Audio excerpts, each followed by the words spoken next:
Okay, so out doing my walk, feeling pretty good today.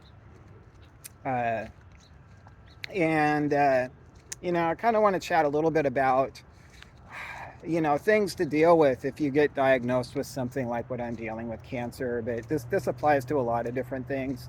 I really believe most all diseases have some level of emotional connection to them. And that's just from, working with thousands of people over the years. There seems to be pretty clear to me.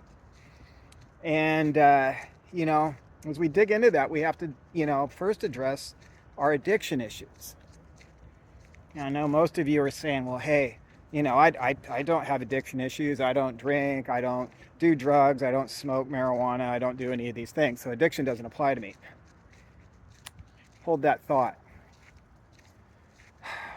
Most all of us become, at some point in our life, chemically addicted to our emotional state.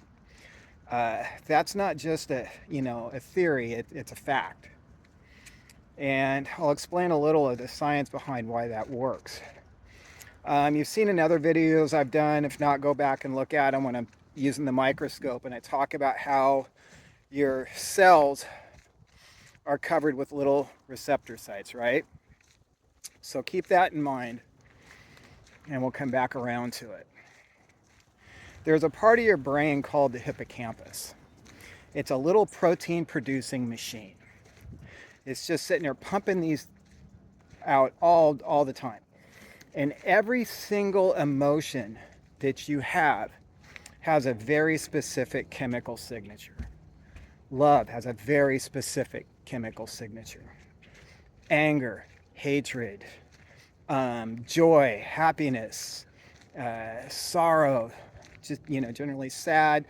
No matter what it is, whatever you're putting out on a consistent basis, you're producing those chemicals. Now remember, your body isn't designed to look good or be healthy. It's designed to adapt and survive. It's constantly shaping itself to the environment that it's in. And those cells are in an environment where they're constantly being bombarded by, being sad or angry or frustrated. Your cells are going, man, we're getting a lot of these things. We need more receptor sites for those chemicals. So it starts producing more. If you're not experiencing a lot of love, joy, that feeling of connection, well, then those cells are going to start saying, well, you know what? We don't really need a lot of these because we don't use them that much. So now you got these cells over time that have all these receptor sites that are primed for receiving these negative emotions. So say, for instance, there's nothing going on to trigger these. What are those little receptor sites doing? They're starving. They want to be fed. So then you go to your favorite news channel that pisses you off and you watch that and yell at your TV to get that anger fix. Or, if it's, when you're sad, oftentimes a lot of people want to go watch a sad movie and have even more sadness. You're literally feeding that chemical addiction. So, and the more that we, feed it, the more receptor sites we need.